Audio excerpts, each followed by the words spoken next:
Hello बच्चों, स्वागत है आप सबका आज के सेशन में। आज का सेशन केमिस्ट्री का सॉल्यूशन नाम का चैप्टर। मैं डॉक्टर गौरव शर्मा। आज ये टॉपिक हम स्टार्ट करने वाले हैं। स्टार्ट करने से पहले मैं आप सभी लोगों को 2 रूल्स बता दूं। नंबर 1, इस क्लास में जब भी आप ये सेशन लेंगे, इसको ये मान के लेंगे कि ये एक लाइव क्लास है। अगर बैक ऑफ द माइंड ये रहेगा कि नहीं भैया इसकी तो हम रिकॉर्डिंग देख लेंगे, तो नहीं सीख पाओगे। अगर जिस भी चीज का हमारे पास ऑप्शन है तो वहां हम गड़बड़ जरूर करेंगे। संकल्प ऐसा होना चाहिए जिसका विकल्प ना हो। अगर आप चाहते हैं कि 100% मार्क्स आए, आप चाहते हैं कि हर कंपटीशन में आप निकाल लें, तो फिर ऑप्शन नहीं होना चाहिए। ये नहीं होगा तो ये कर लेंगे, ये नहीं होगा तो ये कर लेंगे, तो दिक्कत हो जाएगी। इसीलिए इस आदत की शुरुआत इस बात से करो कि ये लाइव क्लास जो डॉक्टर गौरव शर्मा आज हमारे साथ ले रहे हैं, ये लाइव ही है। एक ही बार में पूरी देखेंगे, सारी चीजें ध्यान से नोट करेंगे और एक कॉपी बनाएंगे। वो कॉपी आपकी रहेगी class work. Class work as the name itself suggest, जो भी मैं आपको क्लास में बताऊंगा वो सारी बातें आप इसके अंदर नोट करेंगे। उसको नोट करने के बाद आप जब क्लास के बाद रिवाइज करने बैठेंगे तो उसको होमवर्क कॉपी पे नोट करेंगे। वो सारे सवाल जो हम अपनी इस क्लास में करेंगे वो आप होमवर्क में नोट करेंगे। इंपॉर्टेंट फॉर्मूले आप अपनी होमवर्क कॉपी पे नोट करेंगे और उसके साथ साथ जितनी डीपीपीस या और सवाल हम करेंगे उनको भी आफ्टर दी कंप्लीशन, वो जो सेशन कंप्लीट हो जाएगा उसके बाद अपनी इस होमवर्क कॉपी पे नोट करेंगे। ये आपका रूल रहेगा, ठीक है बच्चों। फोकस बहुत इंपॉर्टेंट है, क्लास में फोकस रखिएगा। तो शुरुआत करते हैं सॉल्यूशन नाम के चैप्टर की। इसी चैप्टर को लिक्विड सॉल्यूशंस के नाम से भी लिखा जाता है, कोई ऐसी खास टेंशन नहीं है। सॉल्यूशन क्या है, पहली बात तो ये भाई, solution is actually a combination of solute and solvent. Solute और सॉल्वेंट को मिलाने से जो बनता है उसे कहा जाता है सॉल्यूशन। अब बहुत टाइम से हम इसी बात में कंफ्यूज होते हैं, किसको सॉल्यूट कहें, किसको सॉल्वेंट कहें। सिंपल एक बात ध्यान रखो, जो घुल जाए वो सॉल्यूट और जो घोले वो सॉल्वेंट। तो हमारे सामने 2 चीजें हैं, one is solute, the second one is solvent. इन दोनों से मिलके बनता है सॉल्यूशन। जो घुल जाए वो सॉल्यूट, जो घोले वो solvent. Which get dissolve is solute, which dissolves is solvent. Clear है? चीनी को पानी में घोला है तो चीनी सॉल्यूट है, पानी सॉल्वेंट है। ये कॉमन सेंस की बात दिमाग में होनी चाहिए। एज सच इसका कोई पूछा नहीं जा रहा आपसे, लेकिन दिमाग में होनी चाहिए। अब बच्चों इसके बाद एक और कॉन्सेप्ट माइंड में होना चाहिए। हम कहते हैं solution is basically homogeneous in nature. ये वर्ड का मतलब क्या है? होमोजीनियस क्या होता है, हेट्रोजीनियस क्या होता है, आइए समझते हैं। तो number 1 is your homogeneous and number 2 is your heterogeneous. मेरे भाई बड़े ही ध्यान से इस बात को अपने दिमाग में रखना है। होमोजीनियस भाई साहब, मान लीजिए आप पी रहे हैं पेप्सी, कोल्ड ड्रिंक की बोतल आपने ले ली, पेप्सी पी रहे हैं। अब भैया उसमें through out the solution solute concentration same है, पहले सिप से आखिरी सिप तक बॉटल के अंदर through out uniform.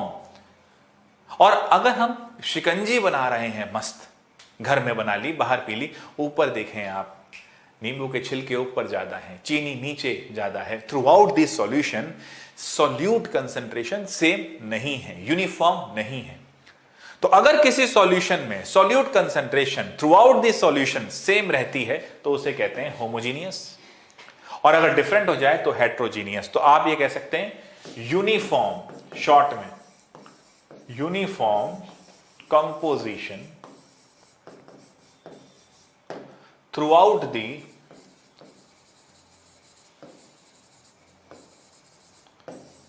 Solution. Writing शानदार है तो फोकस करना पड़ेगा मेरे शब्दों पे भी। Uniform composition through out the solution, और यहां पर क्या है मेरे बच्चे, नॉन यूनिफॉर्म। तो इसीलिए ये एक वर्ड का हेराफेरी है, होमोजीनियस से हेट्रोजीनियस। क्लियर यहां तक? चलिए आगे बढ़ते हैं। अब एक बहुत इंपॉर्टेंट टर्म कंसंट्रेशन के बारे में बात करेंगे। बच्चों ध्यान से सुनना, कंसंट्रेशन क्या होती है? देखो कंसंट्रेशन, जैसे हम कहते हैं ना क्लास में कंसंट्रेट करो, इसका क्या मतलब है?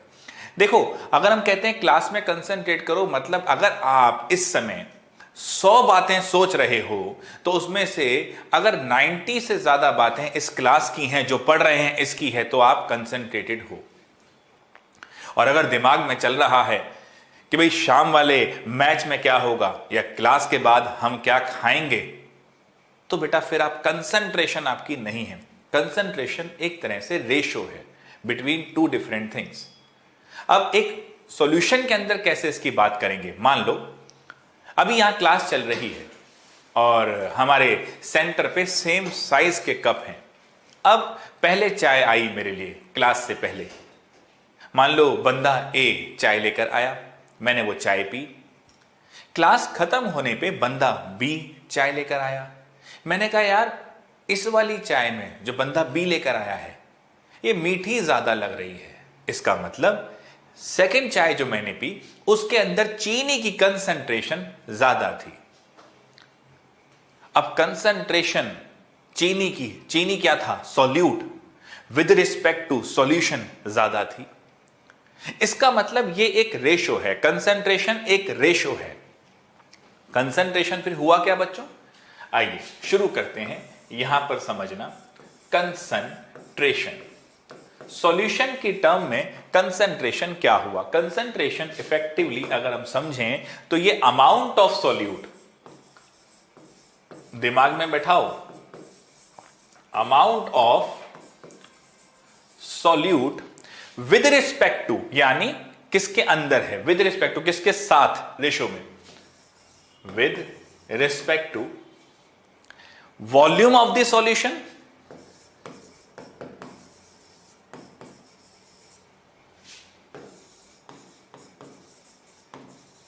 और with respect to given amount of the solvent. इन दो बातों से हम देखते हैं, रेशो ही तो है। सॉल्यूट का ओवरऑल सॉल्यूशन के सामने क्या रेशो है, और सॉल्यूट का अगर मान लीजिए सॉल्यूशन के साथ नहीं देख रहे, वॉल्यूम के साथ नहीं देख रहे, तो मास ऑफ सॉल्वेंट से देखेंगे। किन केसेस में मास ऑफ सॉल्वेंट से देखेंगे, किन केसेस में वॉल्यूम ऑफ सॉल्यूशन से देखेंगे, आइए जानते हैं और समझते हैं अब कंसंट्रेशन को यहां से इसी कॉन्सेप्ट के ऊपर। मैंने जैसे कहा amount of solute per litre of solution, हम एक कंसंट्रेशन को एक्सप्रेस करने के लिए एक टर्म ले लेते हैं। भाई कंसंट्रेशन को एक्सप्रेस करना है, कंसंट्रेशन टर्म होनी चाहिए जिसमें उसको एक्सप्रेस करेंगे। अब बच्चों अब जो मैं एक छोटी सी कहानी आपको सुनाने जा रहा हूं, इस कहानी को हम लिंक करते जाएंगे डिफरेंट कंसंट्रेशन एक्सप्रेशंस को, और ध्यान से सुनना और ध्यान से लिखना। पहले कंसंट्रेशन को लिख लो, और ये कॉन्सेप्ट आई बिलीव अब आपके दिमाग में आ चुका है। चलिए तो बच्चों मैंने जैसा बोला amount of solute per litre of solution की बात करेंगे, तो आइए जरा यही लिखते हैं। इसको हमने बोला स्ट्रेंथ, डिनोटेड बाय एस। कहते हो ना स्ट्रेंथ ऑफ द सॉल्यूशन, उसकी बात कर रहे हैं। तो स्ट्रेंथ क्या हुआ बेटा? Given amount of solute in grams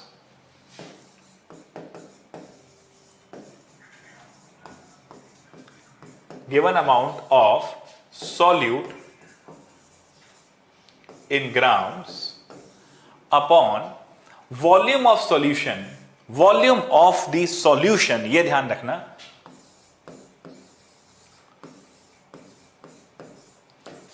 in liter। तो भाई साहब ये स्ट्रेंथ हो गई है। मजा आ गया, हमें लगा कि हमने कंसंट्रेशन में तूफान मचा दिया, हमने तो यूनिट को एक्सप्रेस करने का मेथड ले लिया। अब मान लो अगर 2 ग्राम चीनी थी, है ना, और वो 250 ml का कप था, तो 2 ग्राम चीनी 250 ml का कप। अब 250 ml को पहले लीटर में चेंज कर लो, तो 2/250/1000 ये करेंगे तो हमारा स्ट्रेंथ आ जाएगा। हम बहुत खुश थे, हमने चलो स्ट्रेंथ निकाल ली। बट अगले दिन एक समस्या आ गई। वो समस्या क्या थी? अब जो बंदा ए मेरे पास चाय लेकर आया, उसने तो 2 ग्राम चीनी ही डाली थी 250 ml वाले कप में, लेकिन क्लास के बाद वाले को पता नहीं क्या हुआ, वो 2 ग्राम सॉल्ट डाल के ले आया। भैया सुबह वाली चाय में 2 ग्राम चीनी थी 250 ml सॉल्यूशन में, इसमें 2 ग्राम सॉल्ट था 250 ml सॉल्यूशन में। अब अगर देखा जाए तो ये दोनों में 2 था और ये दोनों में 250/1000 था, यानी स्ट्रेंथ इन दोनों सॉल्यूशन की सेम आ गई। लेकिन क्या दोनों चाय सेम है? नहीं भैया, एक तो चाय पीने में आनंद आएगा, मीठी है, दूसरी चाय पीने में धुएं निकल जाएंगे, सॉल्ट है उसके अंदर। तो दोनों सॉल्यूशन डिफरेंट है बट स्ट्रेंथ आ गई सेम। ये आ गई समस्या। अब क्या किया जाए? अब बच्चों यहां से सोचो, समस्या आती है तभी साइंस आगे बढ़ता है। अब यहां से हमने सोचा इस समस्या को दूर करने के लिए कुछ ऐसा किया जाए जो सॉल्ट और शुगर इन दोनों की हमारी जो कंसंट्रेशन टर्म्स हैं वो डिफरेंट हो जाए। अब इन दोनों का यूनिक क्या होगा? भाई सॉल्ट और शुगर का मोलर मास अलग अलग होगा। क्या होगा दोस्तों? मोलर मास अलग अलग होगा। तो आइए एक नई टर्म सोचते हैं। अब हमने क्या किया? देखो, given amount of solute in gram को तो वैसे ही रखा है ना, गिवन अमाउंट ऑफ सोल्यूट को तो वैसे ही रखा। Volume of solution in litre को भी भैया वैसे ही रखा है, लेकिन यूनिकनेस लाने के लिए इसको मोलर मास ऑफ सोल्यूट से डिवाइड कर दिया है। अब देखो मजा, अब सॉल्ट वाले का कंसंट्रेशन अलग, शुगर वाले का कंसंट्रेशन अलग, बिकॉज दोनों का मोलर मास अलग। अब बच्चों ये क्या है? Given mass of solute upon molar mass of solute, इसे क्या बोलते हैं? इसे बोलते हैं मोल। क्या बोलते हैं बच्चों? मोल। देखो भैया, मोल कक्षा 11 में था, मोल पूरे केमिस्ट्री के अंदर आप समझते आ रहे हो। किसी बालक को फिर भी मोल में दिक्कत है, टेंशन नहीं, ऐप में लिख देना, रख देंगे सेशन, आराम से कर लेंगे, टेंशन नहीं। लेकिन काम अच्छा करो, कॉन्सेप्ट अच्छे से करो। This is what moles, volume in litre. इसी को बोला गया बच्चों सेकंड टर्म, मोलैरिटी। तो मोलैरिटी क्या हो गई? Moles of the solute upon volume of the solution in litre. और इसे क्या कह देते हो भैया? Moles per litre. दोबारा बोलो मेरे साथ, मोल्स पर लीटर। इसी को कहते हैं मोलैरिटी। वाह जी वाह, मजा आ गया भाई साहब। पहले स्ट्रेंथ बनाई और स्ट्रेंथ को जब सोचा था उसमें एक समस्या आई, हमने एक नई चीज सोच ली, मोलैरिटी। अच्छा, एनसीईआरटी में, सीबीएसई बोर्ड में अत्यंत आसान सवाल आ जाते हैं। गिवन मास दे देगा और कह देगा भैया इतना सॉल्यूशन बना दो, और कह देगा भाई मोलैरिटी कितनी है। ध्यान देना बच्चों, यहां पर वॉल्यूम लीटर में है। अगर उसने भाई ने वॉल्यूम एमएल में चिपका दिया, यानी एमएल में दे दिया, तो क्या करेंगे? कुछ नहीं करेंगे भैया, इसको 1000 से डिवाइड करेंगे।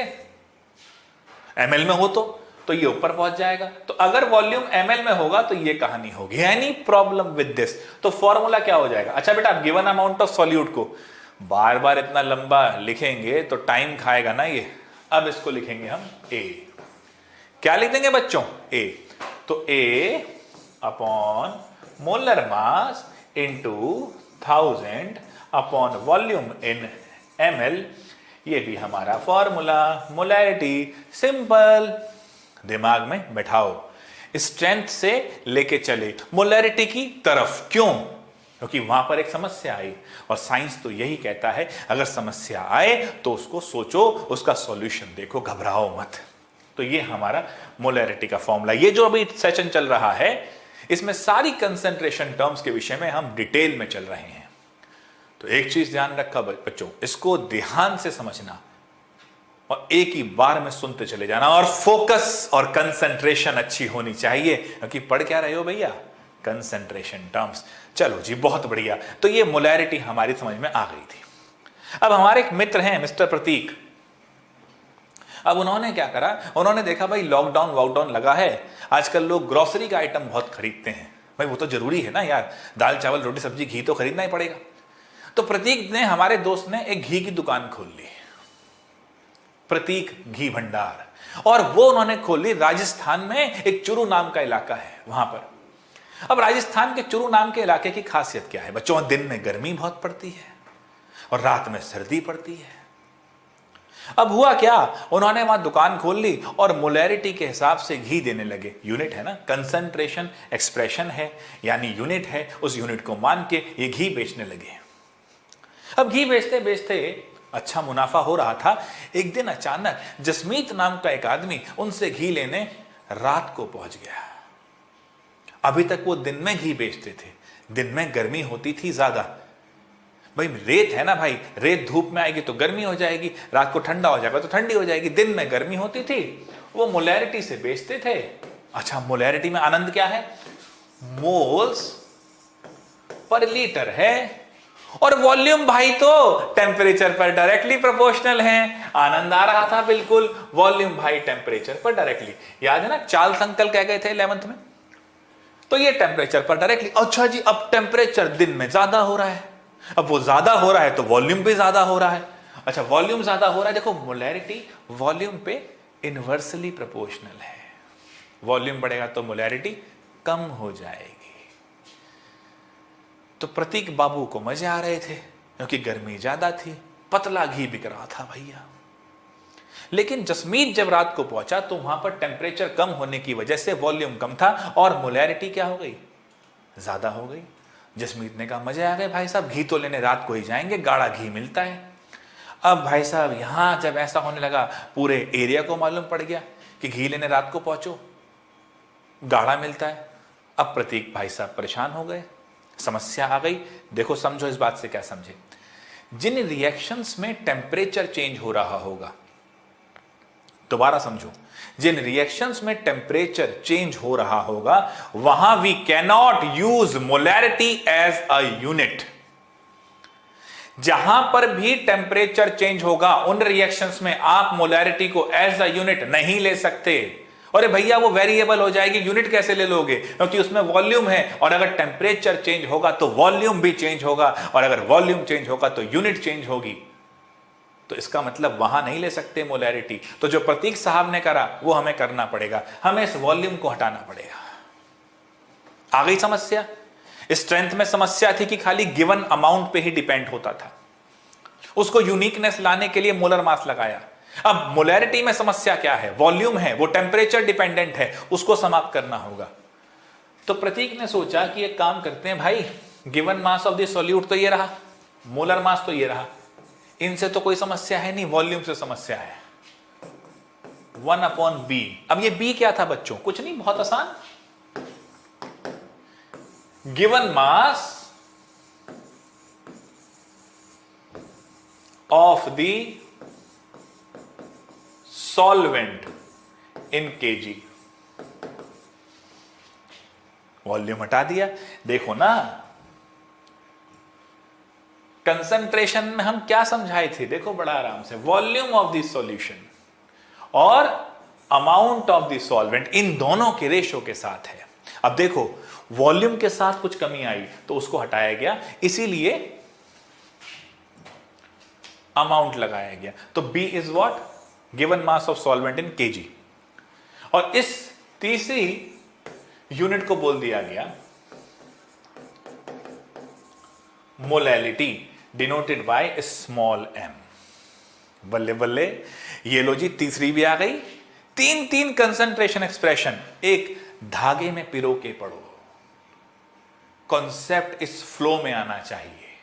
अगर मैं सब कुछ याद कर पाऊं तो ऐसा तो पॉसिबल ही नहीं, कंप्यूटर हूं मैं तो। यादाश्त कब टिकती है, जब वो या तो कहानी की फॉर्म में आए या इमोशनली जुड़े। अब पहले स्ट्रेंथ ली, उसमें कमी आई, मोलैरिटी ली, उसमें कमी आई, मोलैरिटी ली, कमी आती जा रही है, हम कंसंट्रेशन एक्सप्रेशन बनाते जा रहे हैं। ठीक है दोस्तों, अब यहां पर एक और आनंद आएगा। अब तीनों की तीनों कंसंट्रेशन टर्म्स थी, तो आपस में कोई तो इनके रिलेशन होगा, कुछ तो ऐसा होगा जिनमें आपस में जुड़ी होंगी। कहने की बात क्या है दोस्तों, एक दे देगा दूसरी पूछेगा। अब अपने दिमाग के तार खोलना, लेवल थोड़ा सा अप होगा, इनके बीच में रिलेशनशिप समझाने जा रहा हूं। ये इंपॉर्टेंट है ना सिर्फ सीबीएसई क्लास 12 के लिए, बल्कि मेरे भाई जेई मेंस और नीट के लिए भी।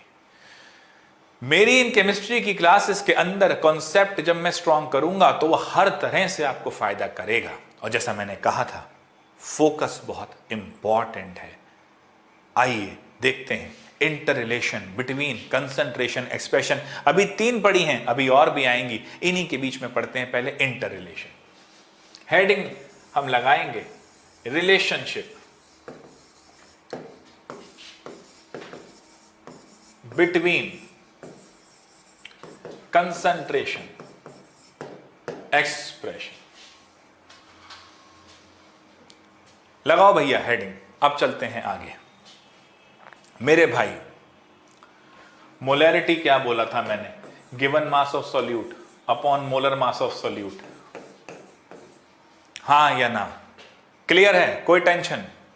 जरा ध्यान देना।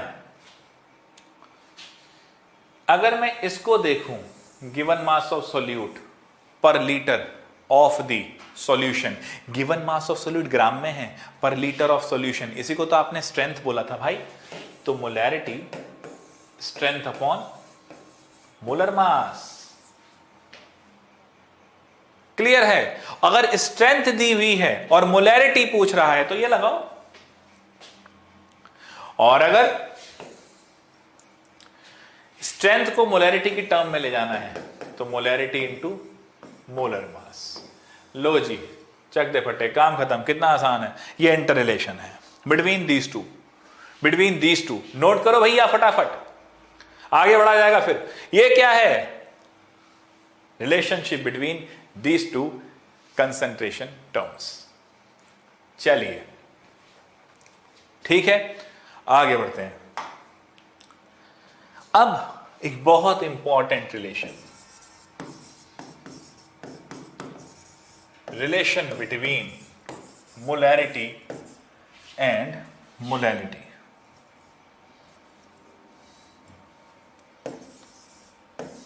हाथ भी टच से पकड़ता है भैया ये।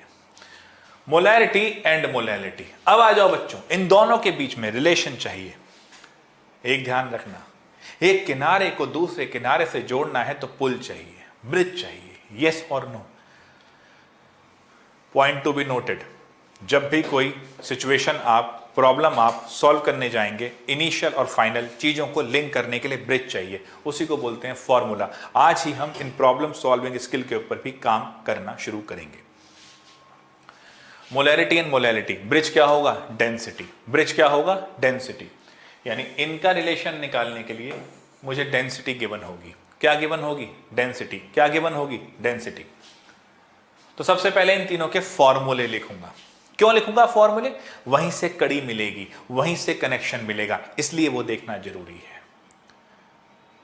कहां पहुंचना है यह भी पता होना जरूरी है, और कहां खड़े हो यह भी पता होना जरूरी है। अगर ये दोनों पोजीशन क्लियर नहीं है, ना अभी की प्रेजेंट पता, ना फ्यूचर में जहां जाना चाहते हो वो पता, तो कुछ नहीं कर सकोगे। दोनों चीज डिफाइन करो। तो पहले क्या क्या चीज होती है? मोलैलिटी का formula, given mass of solute upon molar mass of solute 1 upon B. Now again बच्चों, बी क्या था? Given mass of solvent in kg. ये फॉर्मूला मोलैलिटी का। Density, mass by volume. Confuse मत होना, ये डेंसिटी ऑफ द सॉल्यूशन है, ये मास ऑफ द सॉल्यूशन है, ये वॉल्यूम ऑफ द सॉल्यूशन है। फिर भी लिख देता हूं,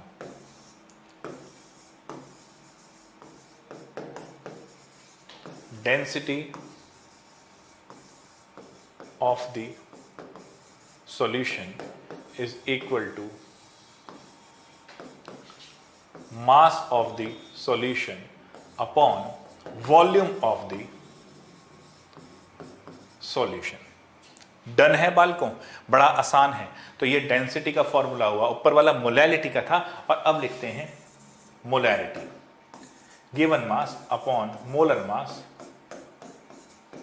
1/VL। देखो हम इन दोनों को यूज करके इसमें वैल्यू रखने की कोशिश करते हैं, इससे हमारे को रिलेशन मिलेगा। आइए जरा कैसे कर सकते हैं मेरे भाई। मोलैलिटी के लिए गिवन मास ऑफ सॉल्यूट चाहिए, गिवन मास ऑफ सॉल्वेंट चाहिए, ये दो चीज चाहिए। मोलर मास तो पता ही होगा ना सॉल्यूट का, निकाल सकते हैं, इतनी तो केमिस्ट्री अब आती है ना। चलिए हम एक चीज को सोचते हैं, molarity number of moles per litre होता है, तो वॉल्यूम 1 लीटर है। वॉल्यूम कितना है बच्चों? 1 लीटर।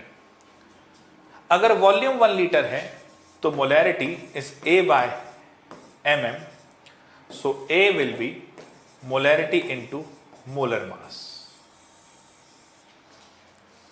A मिल गया भैया, ये तो मजा आ गया। B और चाहिए बस। अब B कैसे निकालेंगे सोचो। A मिल गया, देखो ध्यान से, A मिल गया, अब B कैसे निकालेंगे ये सोचना है, क्योंकि A तो मिल गया, B मिल जाएगा, मोलैलिटी के फॉर्मूले में रखेंगे, आनंद आ जाएगा, रिलेशनशिप हो जाएगी। अब जरा ध्यान देना बच्चों, A मुझे मिल गया, B मिल सकता है अगर मुझे मास ऑफ सॉल्यूशन पता हो तो। क्यों? मास of the solution A plus B के बराबर होगा। A मुझे पता लग गया, ये मालूम हो जाए तो ये मिल जाएगा। सिंपल लॉजिक, सादा जीवन उच्च विचार। कितना आसान है बच्चों ये चीज, ये कहां से लाए? अब ये मजा है, ये चीज देखो मेरे भाई, आपने वॉल्यूम कितना लिया? 1 लीटर। डेंसिटी किसमें लेते हो? ग्राम पर ml, है ना। तो अगर 1 लीटर यहां माना है तो वॉल्यूम कितना हो जाएगा? 1000 ml। बहुत ही आसान, D is equal to mass of the solution upon 1000। तो mass of the solution will be 1000 D। गणित है और क्या है, हाँ या ना भाई। 1 लीटर लिया था तो 1000 ml हो गया, और वो तो गणित है, फिर उधर चला गया तो mass of the solution is equal to 1000 D। चलिए, so this is 1000 D। Done. A कितना था भैया? ये। M कितना है भैया? 1000 D। B कितना आ जाएगा? 1000 D minus molarity into mm। क्यों? अरे भैया ये क्या था? मोलैरिटी इंटू mm, और ये क्या है? 1000 D। खत्म कहानी, बचा ही क्या? ये लो, सिंपल। ध्यान से देखो, A मिल गया, B मिल गया, मोलैलिटी के फॉर्मूले में आसानी से रख दो। अब देखो, ठीक है, मोलैलिटी का फॉर्मूला था, A क्या लिया आपने? A लिया molarity into molar mass upon molar मास। डन। ध्यान से देखो, इनटू। अब मेरे बच्चे, ग्राम की ही बात चल रही है तो किलोग्राम में नहीं है, तो ऊपर 1 नहीं 1000 लिख लो, क्योंकि नीचे ग्राम में ही रह रहा है वो। और B कितना है?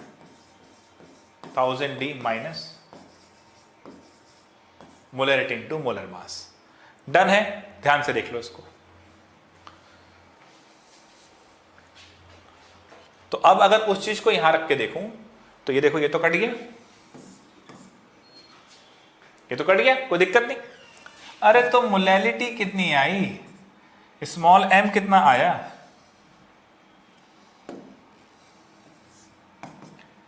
1000 m upon 1000 D minus molarity into molar मास।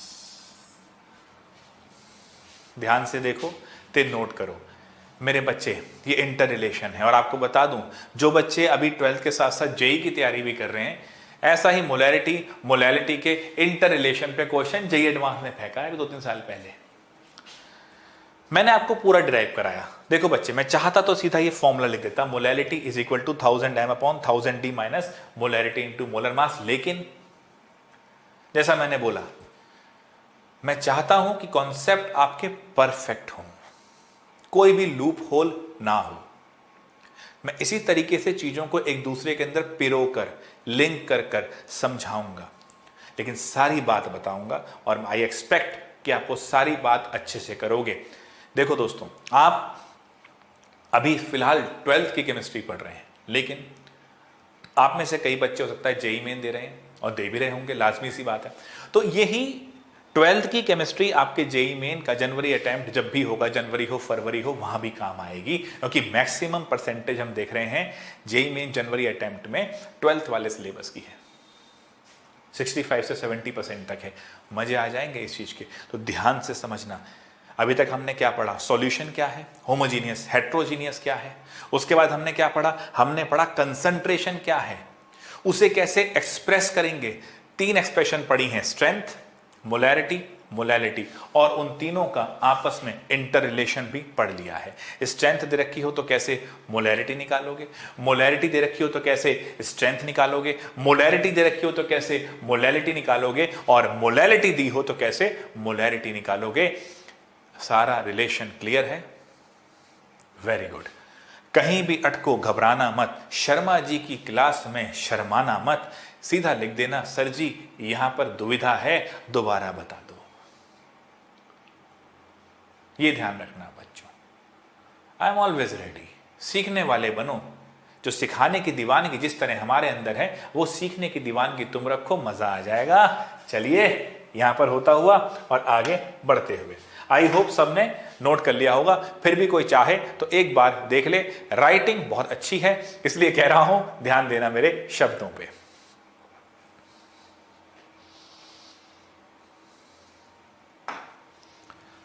अब आगे बढ़ते हैं। अभी तक 3 कंसंट्रेशन टर्म्स आपने समझी। एक और कंसंट्रेशन टर्म की तरफ बढ़ते हैं, ये भी वॉल्यूम इंडिपेंडेंट है। ये कौन सी है बच्चों? देखो, मान लो ये आपकी फिजिकल क्लास चल रही है। अब मैं 2 मिनट के लिए मान लो पानी पीने चला गया, या क्लास में बहुत बच्चे बैठे थे, कोई टीचर नहीं थे, तो शोर मचने लगा। अच्छा, हम वापस आए, हमने कहा भाई हमें ये नहीं पता, हम ये जानना भी नहीं कि कौन शोर मचा रहा था।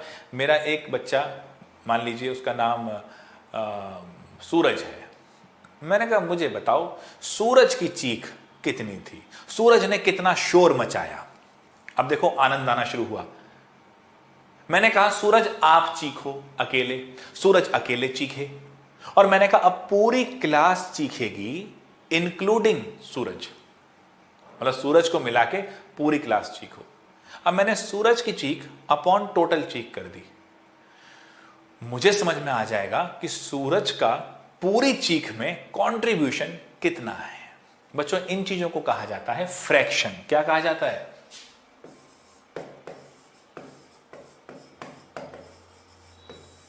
फ्रैक्शन। ओवरऑल में कितना कंट्रीब्यूशन है, इसे कहा जाता है फ्रैक्शन। मान लो मैं प्रतीक सर हो गए हमारे, एक मैं हो गया, प्रतीक सर हो गए, और लेट से अलग सर हो गए, तो गौरव, प्रतीक, अलग, हम तीनों लोग गए समोसे खाने। अच्छा जी, तो गौरव ने 3 समोसे खा लिए, सेहत दे के लगी रहा होगा। प्रतीक जी ने एक ही खाया। पांडे सर ने भी कहा भाई समोसे बड़े बढ़िया हैं, इलाहाबाद गए थे तो 2 समोसे उन्होंने खा लिए। अब जरा ध्यान देना, इस चीज को इस चैप्टर में और भी यूज करूंगा, इसलिए कह रहा हूं फोकस करना। ओवरऑल हमने 6 समोसे निपटाए, 90 रुपीज का बिल आया। ये टोटल बिल हो गया। क्या हो गया? ये टोटल बिल। 15 रुपए का समोसा था, टोटल बिल हो गया। अब टोटल बिल में मेरा बिल का फ्रैक्शन कितना है, इसका मतलब मैं कितना पैसा दूं। बड़ा सिंपल है, मैंने कितने समोसे खाए भैया? 3। टोटल कितने थे? 6। देखो ये मेरे समोसे हैं, ये टोटल समोसे हैं इंक्लूडिंग जो मैंने खाए, है ना। ये हो गया 1/2। ये मेरा समोसा फ्रैक्शन है।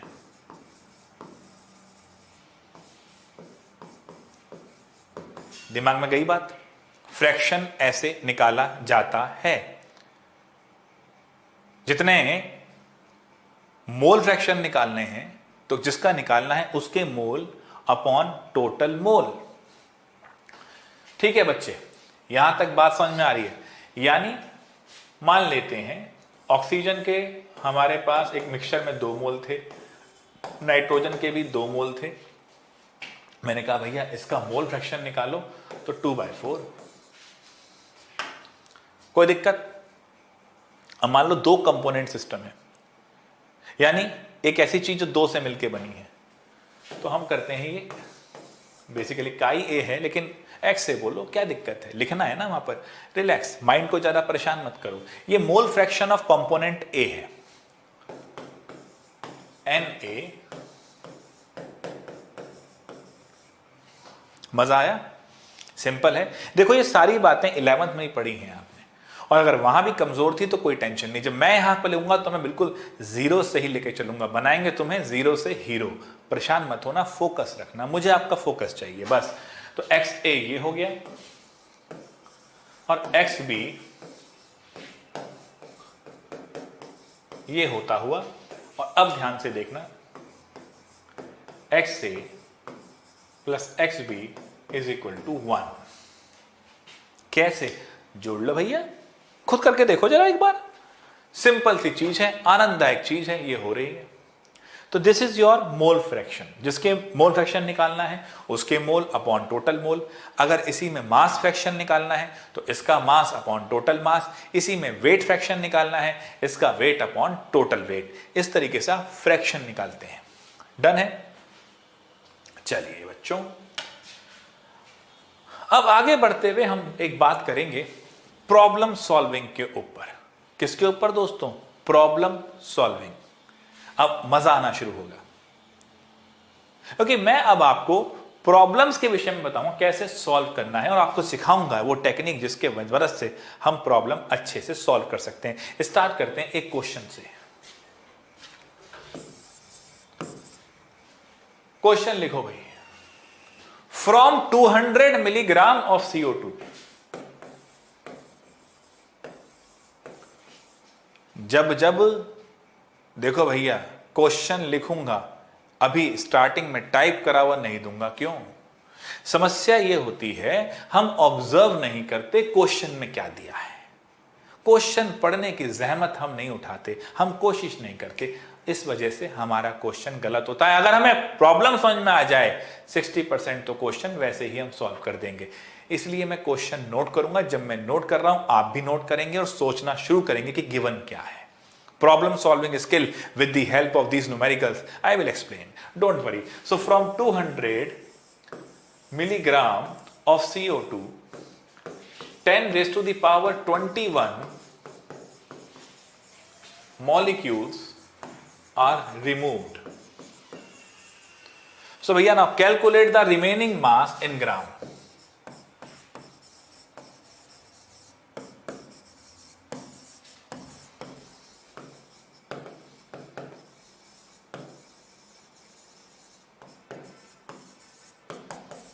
चलो भैया शुरू हो जाओ। चलिए जी फटाफट सॉल्व करो भाई। ओए एक बात सोचना बच्चों, सारे पहले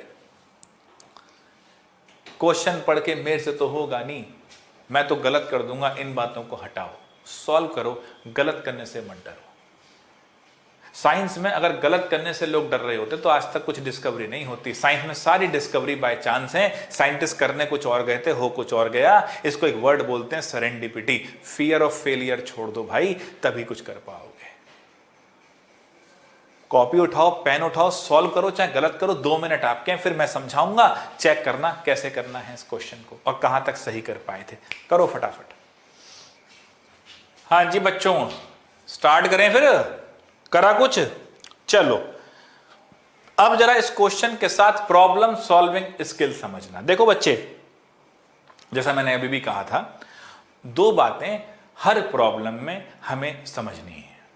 पहली, हम कहां खड़े हैं और कहां पहुंचना है। देखो भाई, कैब भी बुक कराओगे ना अगर, तो कहां हो और कहां पहुंचना है, ये 2 स्पॉट नहीं पता तो आप एक टैक्सी नहीं बुक करा सकते, आप एक कैब नहीं बुक करा सकते। क्वेश्चन कैसे सॉल्व करोगे? प्रॉब्लम क्या है पहले वो सोचो। प्रॉब्लम थोड़ा सा एक नेगेटिव वर्ड होता है, तो प्रॉब्लम को पहले सिचुएशन में बदल दो। सिचुएशन एक पॉजिटिव वर्ड है। From 200 milligram of CO2 given, सबसे पहले बोर्ड में नंबर लाने के लिए सबसे पहले लिखो गिवन क्या क्या है, और एक तरफ लिखना है टू कैलकुलेट और बीच में लिखना है फॉर्मूला यूज्ड। ये 3 चीज लिख दो, फुल मार्क्स देंगे। और ये 3 नहीं लिखी, सिर्फ सॉल्व करके आ गए, आधे नंबर उड़ गए। तो गिवन था 200 मिलीग्राम ऑफ CO2 और इतने मॉलिक्यूल्स आर रिमूव्ड। मैं इस सिचुएशन को ऐसे लिखता हूं, from 200 milligram 10 raised to the power 21 molecules are removed और मुझे निकालना है मास इन ग्राम। यही तो सिचुएशन है। उस प्रॉब्लम को पहले मैंने सिचुएशन में टर्न कर दिया।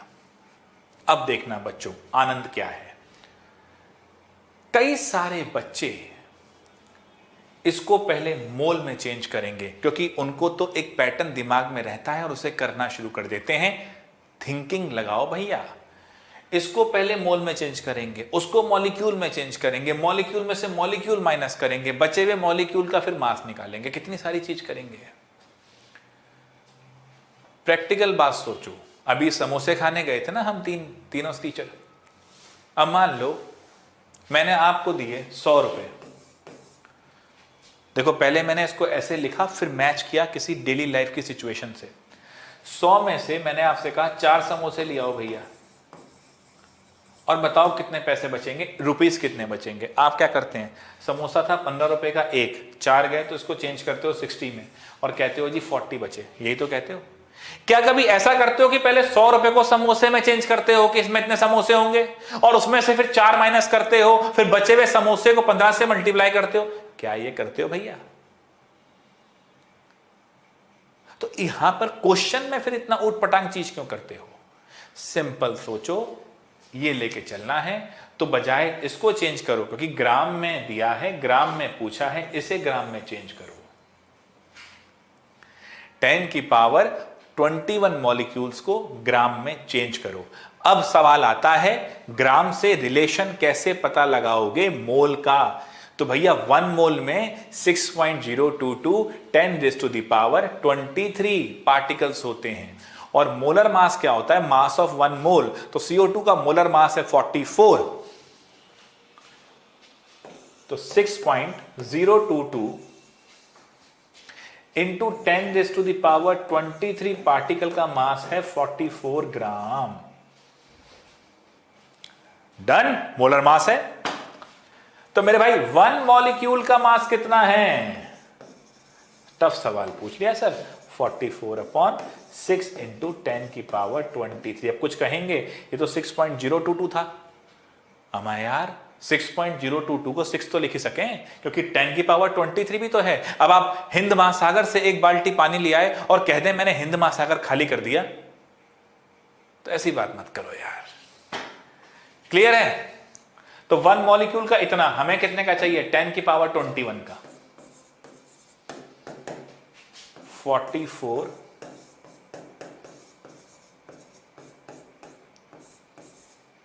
10 की पावर 21, ये जाएगा 7.33, ये जाएगा 10 की पावर -2, तो इनका मास आया -2 ग्राम।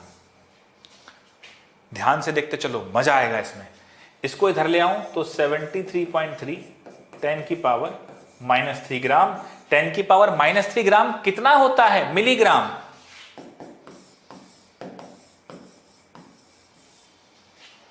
अब जो जनता इसको सॉल्व करने के चक्कर में लगी हुई थी वो तो 4 बार कैलकुलेशन करेगी।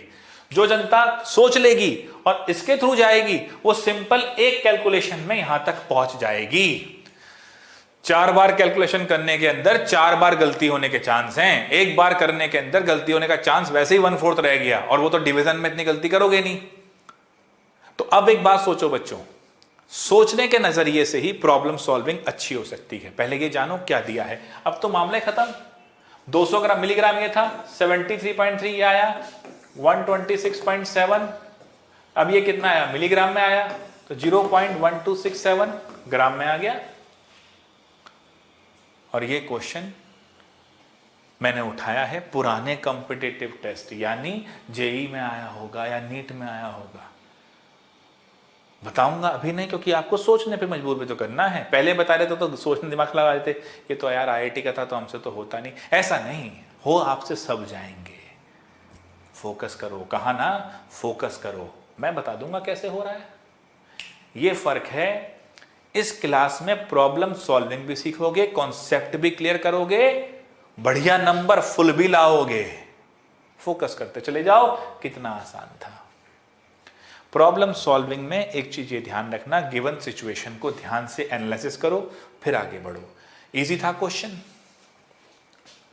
चलिए, अगर ये इजी था तो एक और बढ़िया लेवल सोचते हैं, प्रॉब्लम सॉल्व में काम आएगा। फिर उसके बाद एक क्वेश्चन एनसीईआरटी से भी लेंगे। देखो वहां पर कुछ क्वेश्चन तो बिल्कुल ही हलवा आते हैं, है ना, वो तो सीधा फॉर्मूला बेस्ड है। इंग्लिश पढ़नी अच्छी आनी चाहिए बस, यानी क्वेश्चन अच्छे से पढ़ लो, आपका काम हो गया।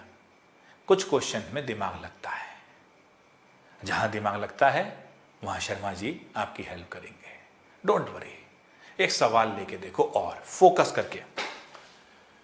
When we heat Na2SO4 dot NH2O, Na2SO4 dot NH2O, it will loses 55.9% of its mass and become anhydrous। ये वो सवाल हैं जो लास्ट कई सालों से बच्चों के दिमाग को एक्टिव करने के लिए यूज किए जाते हैं, मैं अपनी क्लासेस में कराता हूं। तो ये अनहाइड्रस बचा। Tell me what is N. सोचो, 2 मिनट दिए। क्वेश्चन स्ट्रेट था, when we heat Na2SO4 dot NH2O, it will become anhydrous and loses 55.9% of its mass। Think about it, what is N? बहुत ही मजे से बोर्ड पे आपके सामने क्वेश्चन, 2 मिनट आपको सोचने के लिए। गलत करो, कुछ भी करो, बट करो, दैट इज मोर इंपॉर्टेंट। कैसे करूंगा मैं इस क्वेश्चन को? पहले मैं इस क्वेश्चन को समझता हूं। मुझे यह कहा गया कि भैया Na2SO4 डॉट NH2O है, उसे मैंने हीट किया है और हीट करने पे इतना मास लॉस हो गया है और बचा है ये अनहाइड्रस फॉर्म। मजा अब ये है यारों, ये तो पता लग गया कि पानी का मास इसके अंदर 55.9% है और निकालने हमें क्या है? Moles of water. 2 बातें तो क्लियर हो गई। पहली बात, मोल्स ऑफ वाटर निकालना है और वाटर का ओवरऑल इसके अंदर जो मास है 55.9% है। इसका मतलब ये कितना है? 44.1%। अब देखो, ये पार्ट मुझे नोन है और ये पार्ट अननोन है। बड़े बड़े साइंटिस्ट, इसरो, नासा, हम जब किसी दूसरे प्लैनेट के ऊपर कुछ रोवर भेजना चाहते हैं तो पहले अर्थ पे देखते हैं वैसी ही सिचुएशन कहां है और वहां पर टेस्ट करते हैं। हम नोन से अननोन की तरफ चलते हैं, उससे हमारी सिचुएशन आसान हो जाती है। नोन से अननोन। देखो मेरे भाई, अगर चिप्स के पैकेट पे लिखा है 60% फैट फ्री, तो खुश होके मत ले आओ कि 60% तो फैट फ्री है। इसका मतलब उसके अंदर 40% फैट है। इसे कहते हैं 360 डिग्री पे सोचना। और लाइफ में कुछ करना है तो उस पर सोचो। और कैसे सोचोगे? क्लासेस अटेंड करते रहो, हम समझाते जाएंगे with the help of chemistry. अब इस पूरे के मास को मैं ले लेता हूं x। इस पूरे के मास को मैंने ले लिया x। अब x का 44.1% Na2SO4 का मास है। ये तो मुझे पता है, Na2SO4 का मास मैं आसानी से निकाल लूंगा सोडियम सल्फेट ऑक्सीजन के मास से, जो कि निकल के आएगा 142। पापा ने सुबह आपको कुछ पैसे दिए थे, ये नहीं पता कितने दिए थे। अब उसका 50% बचा है और आपके पास 250 रुपए हैं, 250। सुबह कितने दिए थे? 500। सिंपल, वही हम लगा रहे हैं यार, सीधी सीधी सी कॉन्सेप्ट। तो x मेरा कितना आएगा?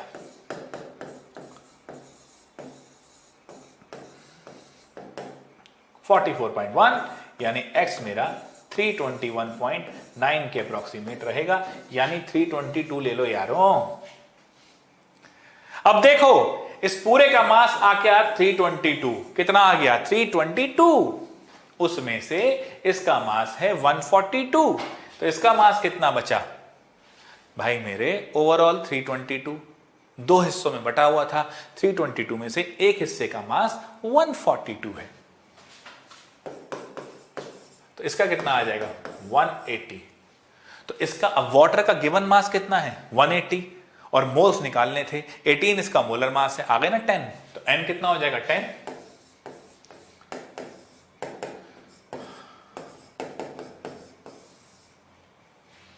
सिंपल। कई बच्चे 18n का फॉर्मूला लगाने की कोशिश करते हैं, क्यों लगा रहे हो? कॉमन सेंस लगाओ ना यार, प्रॉब्लम सॉल्विंग में नोन से अननोन चलो ना, मजा आ जाएगा। ये मैंने आपको कुछ मोल के बेस्ड क्वेश्चन बताए, just to ignite the thinking power in you. अब उठाते हैं एनसीईआरटी का एक क्वेश्चन। वो क्वेश्चन दिया हुआ जी 0.1 molar HCl Xml reacts with 1 gram equimolar mixture of Na2CO3 and NaHCO3। ये एनसीईआरटी का क्वेश्चन है बच्चे, थोड़ा मैंने लैंग्वेज शॉर्ट रखी है, वहां तो भाइयों ने लैंग्वेज तोड़ मचा रखी थी कि भाई 0.1 मोलर HCl सॉल्यूशन है, Xml है, वो रिएक्ट करता है 1 ग्राम equimolar mixture of these two. You have to tell me what is this X। फिर 2 मिनट। देखो भाई, गलत करो सही करो, अटेम्प्ट करो। अटेम्प्ट करोगे, पेन चलाओगे तो मैं उसको अच्छे से इंप्रूव कर पाऊंगा। प्लीज अटेम्प्ट करो।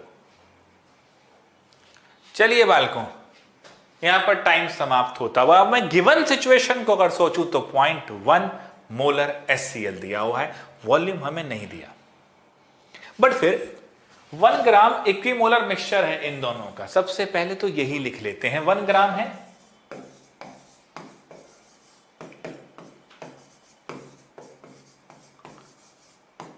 ये लो जी 1 ग्राम Na2CO3 और NaHCO3 दोनों का 1 ग्राम मिक्सचर है। अब एक चीज जिंदगी में ध्यान रखना, कभी भी किन्हीं दो चीजों का मिक्सचर दिया हो, उसूल बना लो, एक को ले लो x ग्राम, एक को ले लो 1 - x। मतलब जितना यहां दे रखा हो उसमें से माइनस कर देना, सीधी गल है, सीधी बात है। मतलब सीधी को टेंशन, x थे 1 - x, 100 होता तो x और 100 - x, सिंपल।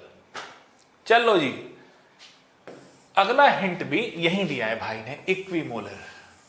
ओए होए, मोल बराबर है भाई। ओ जी, मोल क्या है? गिवन मास अपॉन मोलर मास। तो इसका गिवन मास x, इसका 1 - x, तो लिख दो भाई साहब x अपॉन इसका मास। इन्हें कितना आना है भैया? 106। और ते इधर कितना आना है? एक मिनट, इरेजर ला लो, बराबर का साइन है। चलो जी, 1 - x अपॉन 84। चलो जी, x तो अनु यहां से मिलेगा, आसान है ना, x तो यहां से मिल जाएगा भैया। आप इतनी भी गणित नहीं आती क्या? आती है ना, फिर तो चिल। अब आगे चलते हैं। देखो, क्योंकि ये प्रॉब्लम न्यूट्रलाइजेशन की है, तो ये मोल से भी सॉल्व कर रहे हो, क्योंकि एनसीईआरटी में तो खैर मोल वाली बात पे कह रखा है, और सीबीएसई में मोल से ही सॉल्व करने पे नंबर मिलेंगे। लेकिन हम इसको ग्राम इक्विवेलेंट के मेथड से भी सॉल्व कर सकते हैं, नॉर्मेलिटी वाले कॉन्सेप्ट से। सर नॉर्मेलिटी तो हमें 11th वाली भी ध्यान नहीं है, कोई टेंशन नहीं है। देखो, नॉर्मेलिटी पढ़ने वाले जितने भी जाबाज लोग हैं, वो प्लीज कमेंट बॉक्स में जरूर डालिएगा कि गौरव सर नॉर्मेलिटी भी पढ़ा ही दो। बिल्कुल पढ़ा देंगे, इलेक्ट्रोकेमिस्ट्री में लिंक आ जाएगा, प्लीज, ठीक है, बट थोड़ा जज्बा तुम भी दिखाओ। अब यहां पर अगर मैं मोलैरिटी वाले फॉर्मूले से ही चलूं, HCl Na2CO3 से भी रिएक्ट करेगा। अच्छा, Na2 है तो 2 NaCl बनेगा ना, बैलेंस करते हुए, तो यहां पर 2 HCl चाहिए। तो सिचुएशन क्या है? For each mole of Na2CO3 मुझे 2 मोल चाहिए HCl के। डन है। अब Na2CO3 के कितने मोल हैं ये हमें मालूम पड़ेगा यहां पर इसका मास निकालने से। जो x निकाला ना आपने, जो x ग्राम आएगा वो इसी का तो मास है। तो भाई इसके 1 मोल के लिए 2 मोल चाहिए होते हैं। तो इसका जो x ग्राम आया है उससे मोल निकाल लो, उसके रिलेशन में इसका मोल निकाल लो, सिंपल स्टोइशियोमेट्री। और अगर NaHCO3 से भी रिएक्ट करेगा ये, तो इसके 1 मोल के लिए 1 मोल, अभी भी बड़ा आनंद है यहां पर। इसके 1 मोल के लिए 1 मोल, तो इसका भी जितना ग्राम आए 1 - x करके जो मास आए इसका मोल निकाल लो, उसके रिलेशन में यहां मोल निकाल लो। Molarity is how much, moles per litre. Molarity दे रखी है भाई ने, मोल्स आप यहां से निकाल लोगे प्लस करके, वॉल्यूम मिल जाएगा। ये तो निकालना था। क्वेश्चन थोड़ा टाइम लेगा सॉल्व करने में, लेकिन मेथड ये रहा। अब होमवर्क कॉपी पे इसको पूरा सॉल्व करेंगे, यही मजा है। ये तीनों प्रॉब्लम जो आपने करी हैं इसको फिर से होमवर्क कॉपी पे नोट करेंगे। डन है जी, कोई दिक्कत तो नहीं? चलिए, तो ये मस्त 3 प्रॉब्लम होती हुई, बाकी भी एनसीईआरटी में देखोगे तो बहुत सिंपल सिंपल सवाल है। डेंसिटी दे दी है जी, और डेंसिटी देने के साथ परसेंटेज दे दी है। अब यहां भी मजा आएगा। हेडिंग दे दो भैया अगली वाली, how to calculate molarity when mass percentage is given।